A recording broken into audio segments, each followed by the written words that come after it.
Shalom jemaat yang terkasih, senang sekali berjumpa kembali dengan Bapak Ibu Saudara sekalian. Bangkit dan bercahayalah. Tema kita menyatakan karunia Roh Kudus merupakan sebuah tema yang terus mendorong kita untuk melakukan sesuatu sesuai dengan kemampuan yang harus diberikan dalam kehidupan kita. Karunia-karunia merupakan pernyataan Roh Kudus yang mengasihi dan memberikan kasih karunia Bapa dalam kehidupan kita berupa kemampuan-kemampuan untuk membangun tubuh Kristus. Saudara, kalau kita percaya bahwa Tuhan menyertai kehidupan kita, berarti kita juga tahu bahwa kasih karunia-Nya tidak pernah berkesudahan dalam kehidupan kita. Saudara, ada satu orang yang begitu memahami kasih karunia Tuhan yang luar biasa di dalam kehidupannya yang bernama Musa. Kita akan baca bersama-sama di dalam Keluaran pasal 33 ayat 1 sampai dengan 23, tetapi saya akan bacakan ayat 13 saja. Dikatakan demikian, maka sekarang jika aku kiranya mendapat kasih karunia di hadapanmu, beritahukanlah kiranya jalanmu kepadaku, sehingga aku mengenal engkau, supaya aku tetap mendapat kasih karunia di hadapanmu. Ingatlah bahwa bangsa ini umatmu, dikatakan demikian. Saudara yang kasih dalam Tuhan,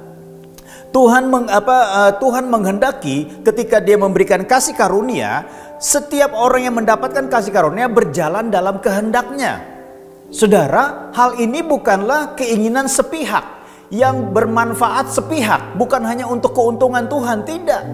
Tetapi sebenarnya kasih karunia itu yang diberikan kepada manusia harusnya membawa manusia lebih dekat kepada Tuhan dan lebih mengenalnya. Inilah yang dipahami oleh Musa, luar biasa sekali saudara. Ya. Nah saudara yang dalam Tuhan, kalau kita bisa melihat kasih karunia didapat dari Tuhan bukanlah hasil usaha manusiawi kita, tetapi semata-mata pemberian Tuhan. Oleh kasih karunia itu, saudara yang kasih dalam Tuhan, orang percaya mendapatkan berkat khusus. Apa itu berkat khusus? Oh, ada berkat umum, ada berkat khusus. Saya mau katakan berkat umum, matahari bersinar, berlaku bagi semua orang. Hujan berlaku buat semua orang. Kemudian juga upah berlaku buat semua orang yang bekerja, saudara. Hasil berlaku untuk semua orang yang menanam. Nah, saudara yang kasih dalam Tuhan, kalau kita melihat apakah ada berkat khusus adalah seperti ini, saudara.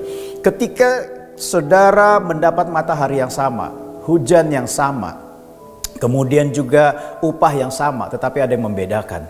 Tuhan terus memberikan engkau kekuatan, bahkan Tuhan memberkati hasil yang engkau upayakan, sehingga segala apa yang kau peroleh memiliki kualitas yang luar biasa di dalam kehidupanmu dan juga bermanfaat bagi banyak orang. Nah saudara yang kasih dalam Tuhan, kalau kita bisa melihat ya, orang yang mendapat kasih karunia itu juga adalah orang yang mendapatkan kemampuan, kepandaian, hikmat, pengetahuan yang berbeda dari yang lain ya. Mungkin orang itu tidak terpelajar, mungkin orang itu banyak memiliki kekurangan, tetapi dia memiliki hikmat yang luar biasa. Mungkin latar belakangnya tidak menunjang dari apa yang dia katakan hari ini, tetapi hikmatnya luar biasa. Itu adalah karunia dari Roh Kudus. Kemudian mendapatkan kesempatan untuk bertemu Tuhan, tetapi tetap hidup, sama seperti Musa. Saudara yang kasih dalam Tuhan, Musa melihat kegemilangan kemuliaan Tuhan, tetapi dia tetap hidup. Itu juga merupakan bagian dari kasih karunia. Nah saudara, kalau kita bisa melihat di sini ada satu permintaan Musa yang seharusnya juga menjadi permintaan kita sebagai orang yang telah mendapat kasih karunia, yaitu apa saudara? Beritahukanlah kiranya jalanmu kepadaku, sehingga aku mengenal engkau, dikatakan demikian. Musa tidak minta musuh-musuh mereka dihalau. Musa tidak minta supaya perjalanan mereka menuju tanah Kanaan menjadi lebih mudah. Bahkan Musa tidak minta berkat yang berkelimpahan agar tidak kekurangan selama berada di padang gurun. Walaupun semuanya Tuhan berikan juga, saudara. Ya. Nah, saudara yang kasih dalam Tuhan, yang dimintanya kepada Tuhan agar Dia memberitahukan kiranya jalannya, jalan Tuhan, cara Tuhan, sehingga dia semakin mengenal Tuhan. Wah, ini luar biasa sekali, saudara.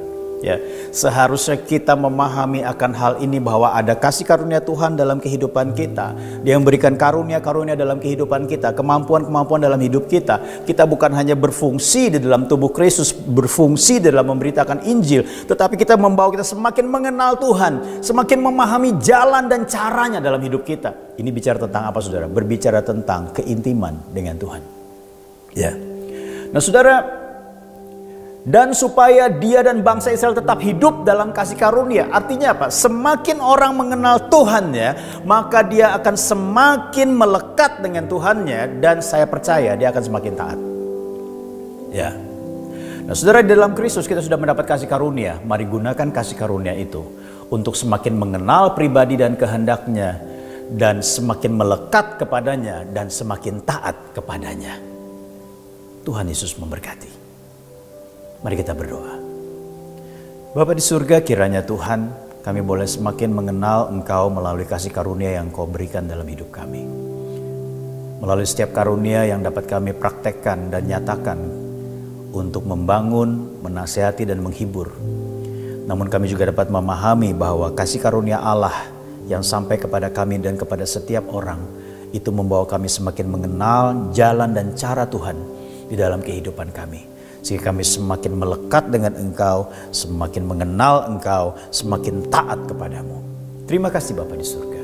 Kami sambut renungan hari ini dalam nama Yesus kami berdoa. Amin. Tuhan Yesus memberkati.